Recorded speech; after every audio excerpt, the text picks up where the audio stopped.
नमस्कार दोस्तों, आप सभी का अपने YouTube चैनल आशा स्टडी पॉइंट पर स्वागत है। पेट सीरीज में दोस्तों हम लोग आज सेट 2 पर चर्चा करने वाले हैं। तो चलिए शुरुआत करते हैं वीडियो की।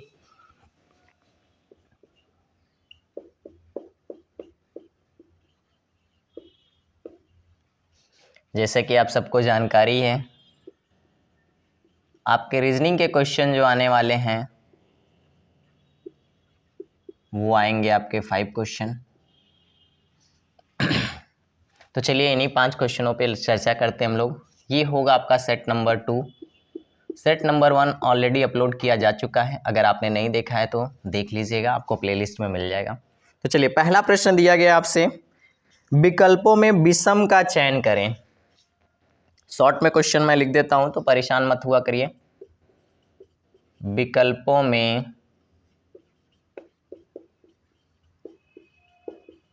विषम का चयन करें। तो चलिए ऑप्शंस आपके पास दिए गए हैं। पहला ऑप्शन है 1984, दूसरा ऑप्शन है आपका 2024, तीसरा ऑप्शन है 1876, चौथा ऑप्शन है आपका 2014। 1984, 2024, 1876 और 2014 दिया हुआ ऑप्शन। जब भी दोस्तों इस तरीके का प्रश्न आपको दिया जाता है तो आप समझिएगा इन प्रश्नों में आपको लॉजिक देखना होगा। ये आपका कैलेंडर से क्वेश्चन है, क्योंकि यहाँ पे लीप ईयर के बारे में हमने आपको बताया है। कैलेंडर चैप्टर आपने देखा होगा, और नॉन लीप ईयर के बारे में। वे सारे वर्ष जो 4 से कट जाते हैं वो लीप ईयर कहलाते हैं। तो यहाँ पे वही सिस्टम लगाना, आपको भाज्यता का नियम लगाना है। उसमें क्या देखना है आपको कि कौन से लीप ईयर हैं, कौन से नॉन लीप ईयर हैं। तो अगर ये बात करें तो आप 4 से कट जाएगा, ये भी 4 से कट जाएगा, और ये भी आपका 4 से कट जाएगा। यानी वे सारे नंबर जिनके इकाई दहाई के स्थान पर नंबर आते हैं वो अगर कटते हैं तो पूरा नंबर आपका कटेगा। जैसे देखिए इसको काटेंगे आप 84 को 4 से काटेंगे तो कट जाएगा आपका 21 बार में। इसको काटेंगे तो ये भी आपका कट जाएगा 6 बार में। फिर इसको भी काटेंगे तो आप कट जाएगा 4 एक नम 4 हो जाएगा, 4 नमा 36 हो जाएगा 19 बार में। अब देखिए 2014 के बारे में बात करें तो 14 को आप अगर 4 से काटेंगे तो नहीं कटेगा। इसका मतलब क्या होगा, ये आपका लीप ईयर है, ये लीप ईयर है, ये लीप ईयर और ये नॉन लीप ईयर है। तो आंसर जो आपका हो जाएगा वो वाला आपका डी वाला अलग हो जाएगा। तो इस तरीके के प्रश्नों को आप ध्यान रखें, क्योंकि यहाँ से भी प्रश्न आपके देखने को मिलते हैं। आइए नेक्स्ट प्रश्न की तरफ बढ़ते हैं। मेरा पूरा प्रयास ये रहेगा कि आने वाले जो आपके पेट एग्ज़ाम हैं उसमें सभी प्रश्न हमारे प्रैक्टिस सेट से ही मिल जाएं। प्रश्न नेक्स्ट आपसे कहा गया है, रोहित विराट से भारी है, विराट से भारी है, लेकिन महेंद्र जितना भारी नहीं है। आपने अगर सारे चैप्टर्स पढ़े होंगे तो आपको जानकारी हो जाएगी कौन सा क्वेश्चन किस चैप्टर से है। जितना भारी नहीं है, ये आपका रैंकिंग का है। विराट मनीष से भारी है, मनीष से भारी है,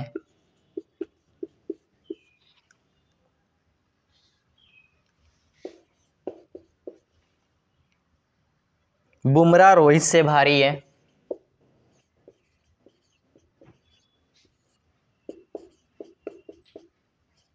रोहित से भारी है,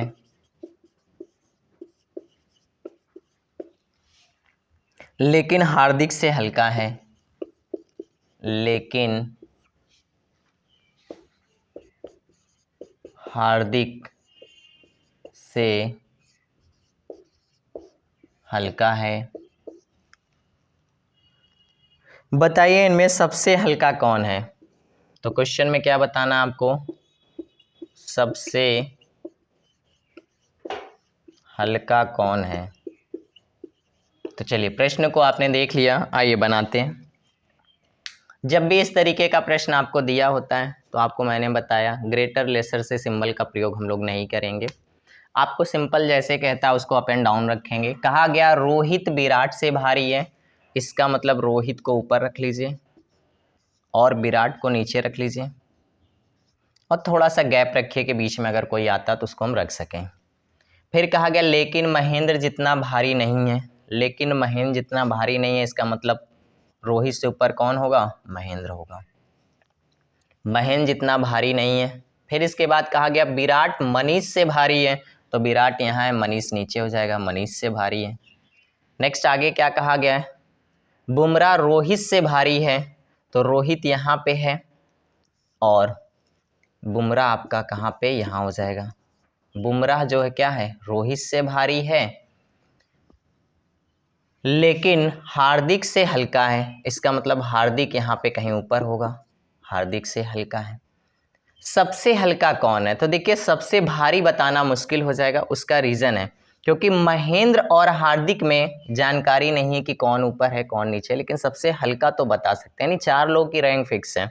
मनीष है, विराट है, रोहित है, बुमराह है, फिर महेंद्र है, हार्दिक है, या आपका हो सकता है मनीष है, विराट है, रोहित है, बुमराह है, हार्दिक और महेंद्र। ये जानकारी नहीं। यानी अगर इस प्रश्न में आपसे ये पूछा जाता सबसे भारी कौन है, सबसे भारी कौन है, अगर ये पूछता तो जानकारी अधूरी होती है, आंकड़े पर्याप्त होते, या ऐसे में हम इसका चयन करते महेंद्र या आपका हार्दिक में से सबसे भारी वाला होगा। लेकिन अच्छी बात यह है कि प्रश्न में ऐसा नहीं पूछा है, उसने पूछा सबसे हल्का कौन है, तो सबसे हल्का दोस्तों हो जाएगा मनीष। तो यानी इसका आंसर आपका हो जाएगा मनीष। आइए नेक्स्ट प्रश्न की तरफ चलते हैं।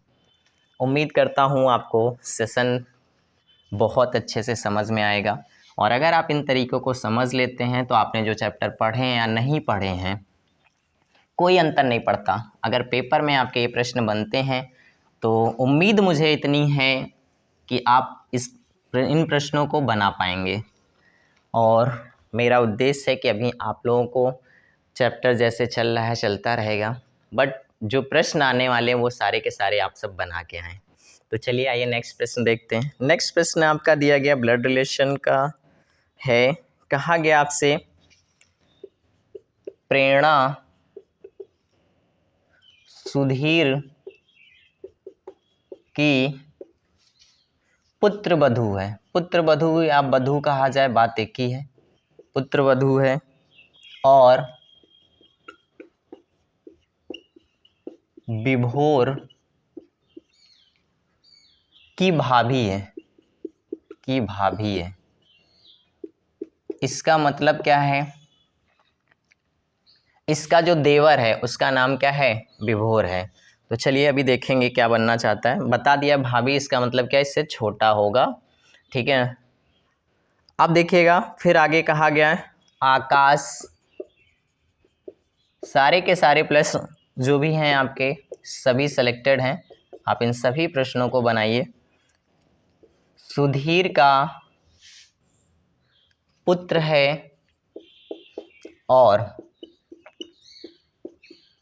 विभोर का अकेला भाई है। अब देखिए अकेला भाई के बारे में कह दिया तो इसका मतलब क्या है? प्रेरणा का हस्बैंड है। तो ये जानकारी आपको पढ़ते ही अनुमान लग जाना चाहिए कि प्रश्न में हमें कहना क्या चाहता है और क्या बनवाना चाहता है और क्या जानकारी पूछ सकता है। प्रेरणा का आकाश से क्या संबंध है? देखिए प्रश्न ऐसे कहने से ही लग गया, भाई पति पत्नी है, तो अभी देखिए प्रश्न लग गया, लेकिन फिर भी मैं यहाँ एक्सप्लेन करूँगा इसको। आकाश से संबंध बताइए, संबंध बताइए। चलिए प्रश्न में वैसे भी हमने आपसे कहा जब अकेला भाई बोल दिया तो इसका मतलब प्रेरणा इसकी क्या हो जाएगी? पत्नी। और यही पूछा है प्रेरणा का आकाश से क्या संबंध है, तो प्रेरणा इसकी पत्नी होगी, लेकिन फिर भी बनाते हैं। आइए देखिएगा प्रश्न में कहा गया प्रेरणा सुधीर की पुत्रवधू है, तो सुधीर आपके ऊपर हो जाएंगे क्योंकि इसके क्या होंगे, ये ससुर होंगे, और प्रेरणा कहाँ हो जाएगी, नीचे हो जाएगी। इसका मतलब क्या है, सुधीर का कोई बेटा है, ठीक है, और मान लीजिए वो अभी पता चल जाएगा बेटा कौन है, हमें तो पता चल गया लेकिन बाद में बताएंगे अभी आपको। अब देखिएगा यहाँ पे इसका जो पुत्र होगा उसी से प्रेरणा का विवाह हुआ होगा। अब आगे देखिए नेक्स्ट बारे में क्या कहा, पुत्र वधू और विभोर की भाभी है, तो इसका मतलब क्या हो जाएगा, यहाँ पे आपका विभोर होगा और इसकी क्या है, ये भाभी है, इसका मतलब ये इसका देवर हो जाएगा। और इसके बाद क्या बोला, आकाश सुधीर का पुत्र है। देखिए आकाश जो है क्या है, सुधीर का पुत्र है, तो हम लोग मान लेते हैं आकाश यहाँ पे हो सकता है या और भी कोई हो सकता था, लेकिन उसने एक बात और कह दी, कहा गया सुधीर का पुत्र और विभोर का अकेला भाई है। इसका मतलब विभोर का अकेला भाई मतलब यही आकाश ही स्वयं हो जाएगा, ठीक है, और इसका पुत्र हो जाएगा। और हमने आपसे कहा कि इसका जो पुत्र होगा उससे विवाह होगा प्रेरणा का, इसी वजह से ये इसको क्या बोलेगा, पुत्र वधू बोलेगा, ठीक है। अब पूछा देखिए क्या क्या, प्रेरणा का आकाश से क्या संबंध है, तो देखिए प्रेरणा यहाँ पे है आपकी और आकाश कहाँ पे, यहाँ पे, तो इससे के बारे में जानकारी पूछी गई है, तो यहाँ पे आपको आंसर को सेलेक्ट करना होगा, ये इसकी क्या होगी, पत्नी होगी। तो ये दोस्तों क्या हो जाएगा आपका, पत्नी होगी। तो ऑप्शन में क्या लगाएंगे आप, पत्नी लगाएंगे।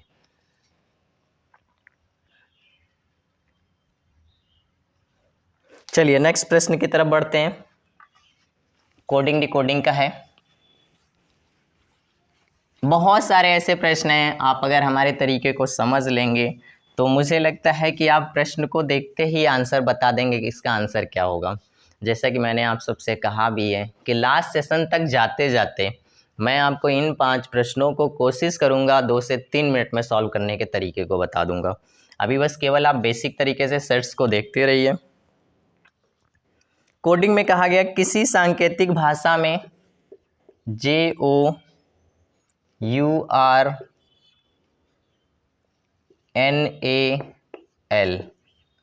को लिखा जाता है MRXUQDO,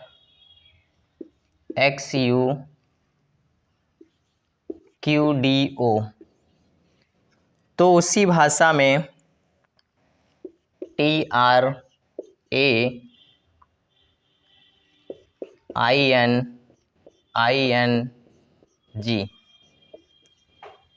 ट्रेनिंग को क्या लिखा जाएगा। तो चलिए, जब भी इस तरीके का कोई प्रश्न होता है तो सबसे पहले आपको 26 लीटर की कोडिंग याद होनी चाहिए। मैंने शॉर्ट ट्रिक के माध्यम से कोडिंग याद करने का तरीका ऑलरेडी अपलोड कर दिया है। ये प्रैक्टिस सेशन है, जिन्होंने नहीं देखे हैं प्रीवियस चैप्टर तो आपको कंटेंट में मिल जाएगा प्लेलिस्ट में, आप वहाँ से शॉर्ट ट्रिक से इनकी कोडिंग याद कर लें 26 लीटर की। और क्या क्या चीज़ें, अल्फ़ाबेट की जानकारियाँ हैं, सब कुछ बताया जा चुका है। तो सबसे पहले जब भी इस तरीके का कोई कोडिंग का प्रश्न दिया होता है तो यहाँ पे देखा करिए, अगर नए यहाँ पे लेटर आए हुए हैं तो इसका मतलब इसका कोड करना है, और अगर यहाँ पे नए लेटर नहीं इसी से कंबाइंड है तो कोड नहीं करना होता है, केवल क्रॉस चेक करना होता है। तो चलिए लिखते हैं 10, 15, 21, 18, 14, 1 और 12। यहाँ हो गया 13, ये हो गया 18, ये हो गया 24, ये हो गया 21, 17, 4 और 15। रिलेशन देखते हैं क्या बन सकता है।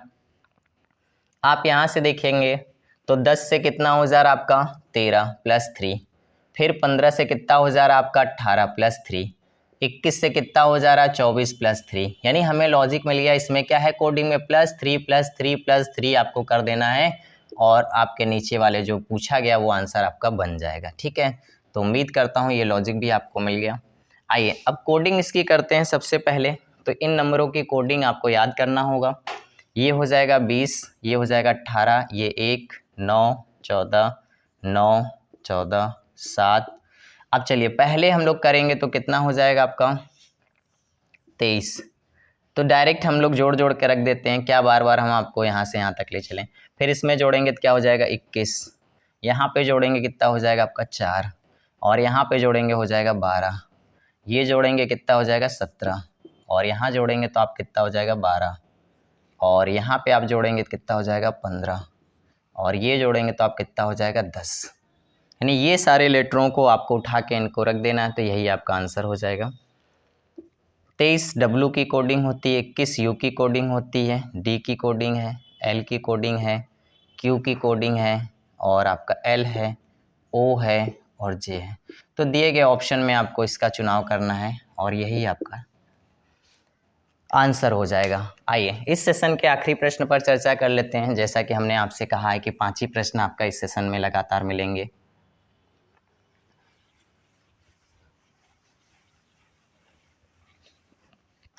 आखिरी प्रश्न आपका लॉजिक रीजनिंग का दिया हुआ है। कहा गया है कथन और तर्क से संबंधित है। चलिए अच्छे प्रश्न हैं, इनको तो बहुत अच्छे से आपको बनाना है प्रश्न को, ठीक है। स्टेटमेंट मैंने बताया था आपको, कथन क्या होता है, किसी भी विषय की जो जानकारी होती है उसी को हम लोग स्टेटमेंट या कथन कहते हैं। कथन में क्या कहा गया है, क्या भारत के सभी इंजीनियरिंग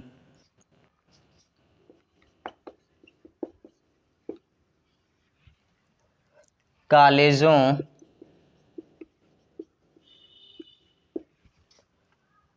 के लिए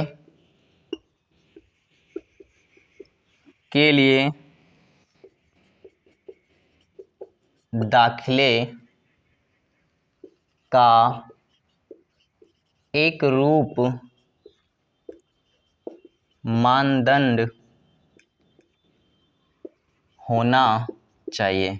बात तो बिल्कुल सही है भाई, अगर ये चीज़ हो जाए तो बड़ी अच्छी बात हो जाए। देखा आपने, मैनेजमेंट के नाम पे बहुत सारे ऐसे कॉलेज हैं जो अनगिनत धन की उगाही करते हैं। आज इसके नाम पर, कल उसके नाम पर, परसों ऐसा वैसा, और उसके बाद भी कभी कभी होता है कि कॉलेज की रिस्पेक्ट अच्छी नहीं होती है या उसका कह सकते हैं कि जो वैल्यू होती है वो कम होती है, तो बच्चों को अच्छा प्लेसमेंट नहीं मिल पाता। तो बहुत सारी जानकारियाँ, तो यहाँ पे जो एक मानक तय करने की बात है वो तो बिल्कुल अच्छी बात है। अगर सेम प्रोफेशन से कॉलेज है हमारे तो सब में एक मापदंड होना चाहिए जिससे बच्चों की गुणवत्ता में कोई दिक्कत ना आए, कोई समस्या ना आए, यानी सभी को बराबर क्या मिल सके, अधिकार मिल सके। तो आइए अब इसके बाद क्या पूछा गया, अच्छा आर्गूमेंट इससे दिए गए यानी तर्क दिए गए। तो तर्क पहला आपका होगा क्या, इसके बारे में देख लेते हैं। हाँ, इससे इंजीनियरिंग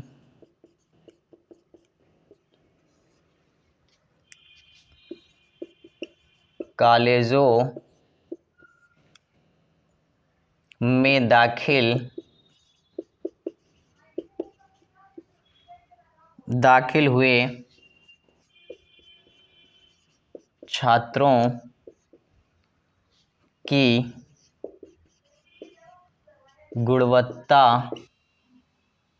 गुणवत्ता सुनिश्चित होगी। पहला आपका तर्क ये है। दूसरा तर्क जो कहना चाहता है इसके बारे में जानकारी करते हैं। दूसरे में क्या कह रहा है, नहीं यह विशेषकर संभव नहीं है, ये दिया गया।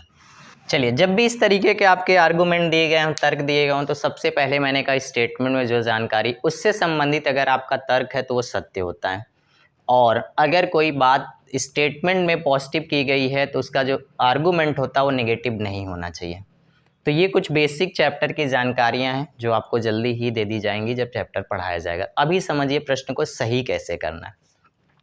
तो सबसे पहले देखिएगा, हमसे कहा गया क्या भारत के सभी इंजीनियरिंग कॉलेजों के लिए दाखिले का एक रूप मापदंड होना चाहिए। बात तो बिल्कुल सही। इससे क्या होगा, पहला तर्क जैसे आपका आंसर मैंने कहा था जो देगा ABCD के रूप में दिया जाएगा। केवल पहला सही है तो आंसर फर्स्ट, केवल दूसरा सही है तो आंसर सेकंड, पहला दूसरा दोनों सही है तो आप C पर देंगे, ना तो पहला ना तो आपका दूसरा तो D पर। ऐसा ऑप्शन का चुनाव करना होता है आपको। कहा गया हाँ, इसमें इंजीनियरिंग कॉलेजों में दाखिल हुए छात्रों की गुणवत्ता सुनिश्चित होगी। ये बिल्कुल बात सत्य है भाई। अगर सब में मापदंड समान होगा तो उन सब में गुणवत्ता भी क्या होगी, समान होगी। ये बात तो बिल्कुल सही, यानी पहला निष्कर्ष तो आपका सत्य है। नहीं, यह विशेषकर संभव नहीं है, ऐसा कुछ नहीं हो सकता। अगर कोई चीज़ बन रहा है और है तो असंभव जैसा कोई नहीं होता, सब कार्य संभव हो सकते हैं। और ऐसा कुछ थोड़ा नहीं है कि यहाँ पे असंभव जैसी चीज़ हो। भाई किसी का मापदंड निर्धारित करना है और किसी की गुणवत्ता को परखना है तो भाई उस व्यक्ति के पर्टिकुलर भेषभाव भूषा को देखकर, उसके अंदर ज्ञान को देख के उसकी गुणवत्ता, उसकी क्वालिफिकेशन को जाना जा सकता है। इसमें दोस्तों आंसर क्या हो जाएगा, पहला आपका तर्क सही होगा। तो चलिए फिर मिलते हैं नेक्स्ट वीडियो में। Thank you.